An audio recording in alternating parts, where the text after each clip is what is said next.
Hi, ಎಲ್ಲರಿಗೂ ನಮಸ್ಕಾರ. Welcome back to my channel. ಇವತ್ತೊಂದು ಅದ್ಭುತವಾಗಿರೋ ಒಂದು ಕರಿ ಮಾಡ್ತಾಯಿದ್ದೀನಿ ಹಲಸಿನ ಬೀಜ ಉಪಯೋಗಿಸಿ. ಮೊದಲಿಗೆ ಬಾಣಲಿಗೆ ದಪ್ಪಗೆ ಹಚ್ಚಿರೋ ಈರುಳ್ಳಿ, ಹಾಗೆ ಬೆಳ್ಳುಳ್ಳಿ, ಶುಂಠಿ ಹಾಕಿ ಗೋಲ್ಡನ್ ಬ್ರೌನ್ ಬರೋ ತನಕ ಫ್ರೈ ಮಾಡ್ಕೋಬೇಕು. ಇದೆಷ್ಟು ಚೆನ್ನಾಗಿ ಫ್ರೈ ಆಗುತ್ತೋ ಅಷ್ಟು ಟೇಸ್ಟಿಯಾಗಿರುತ್ತೆ. ಇದಕ್ಕೇ ಚಕ್ಕೆ ಮತ್ತು ಲವಂಗ,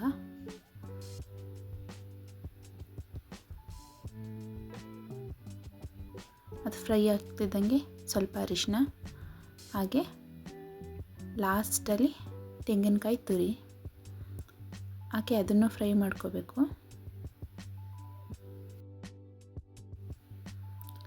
ಹಾಗೆ 3 ಸ್ಪೂನ್ ಅಚ್ಚ ಖಾರದ ಪುಡಿ ಮತ್ತು ಧನಿಯಾ ಪುಡಿ, 2 ಸ್ಪೂನ್ ಅಚ್ಚ ಖಾರದ ಪುಡಿ, 2 ಸ್ಪೂನ್ ಧನಿಯಾ ಪುಡಿ,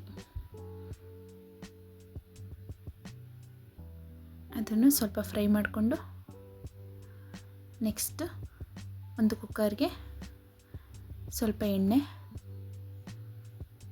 ಫ್ರೈಗೆ ಸ್ವಲ್ಪ ಆನಿಯನ್, ಅದನ್ನು ಚೆನ್ನಾಗಿ ಫ್ರೈ ಆದಮೇಲೆ ಮೊಳಕೆ ಕಟ್ಟಿರೋ ಅಂಥ ಹುರುಳಿಕಾಳು ಹಾಕಿ ಅದನ್ನು ಫ್ರೈ ಮಾಡ್ಕೋಬೇಕು.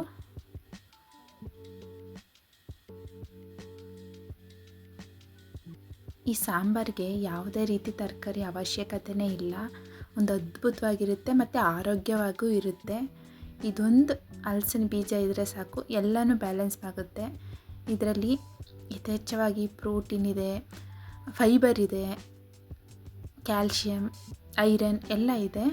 ಸೊ ಇದೊಂದು ತರಕಾರಿ ಹಾಕಿದ್ರೆ ಎಲ್ಲ ಬ್ಯಾಲೆನ್ಸ್ ಆಗುತ್ತೆ.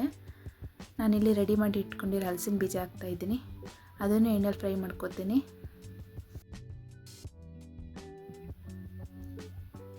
ಹಾಗೆ ಸ್ವಲ್ಪ ಕೊತ್ತಂಬರಿ ಸೊಪ್ಪು ರುಬ್ಬೋದಕ್ಕೆ. ಹಾಗೆ ಇಲ್ಲಿ ಸ್ಪ್ರಿಂಗ್ ಆನಿಯನ್ ಉಪಯೋಗಿಸ್ತಾ ಇದ್ದೀನಿ. ಇದನ್ನು ಅಷ್ಟೇ ಮಿಸ್ ಮಾಡದೆ ಯೂಸ್ ಮಾಡಿ, ಸಾಂಬಾರಿಗೆ ಒಂದೊಳ್ಳೆ ಟೇಸ್ಟ್ ಬರುತ್ತೆ.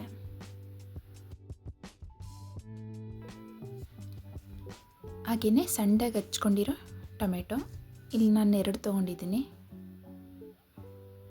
ಚಿಕ್ಕ ಚಿಕ್ಕ ಟೊಮೆಟೊ, ಅದನ್ನು ಎಣ್ಣೆಲೇ ಫ್ರೈ ಮಾಡ್ಕೊಳ್ಳಿ.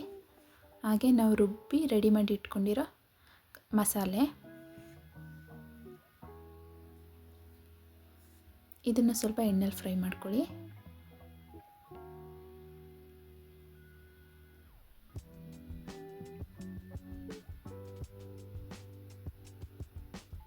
ನೆಕ್ಸ್ಟ್ ಅದಕ್ಕೆ ಎಷ್ಟು ಬೇಕೋ ಅಷ್ಟು ನಿಮ್ಮ ಸಾಂಬಾರು ನೋಡಿಕೊಂಡು ನೀರು ಹಾಕಬೇಕು.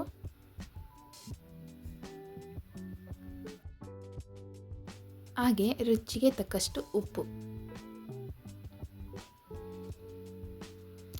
ಎಲ್ಲನೂ ಹಾಕಿ ಒಂದ್ಸರಿ ಮಿಕ್ಸಿಂಗ್ ಮಾಡಿ ಒಂದು ವಿಸಿಲ್ ಬರ್ಸಿದ್ರೆ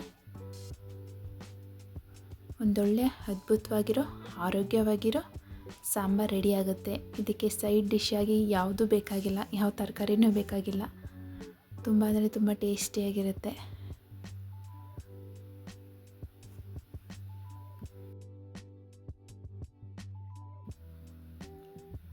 ನೋಡ್ಬೋದು ಸಾಂಬಾರು ಎಷ್ಟು ಕರೆಕ್ಟಾಗಿ ಬಂದಿದೆ ಅಂತ.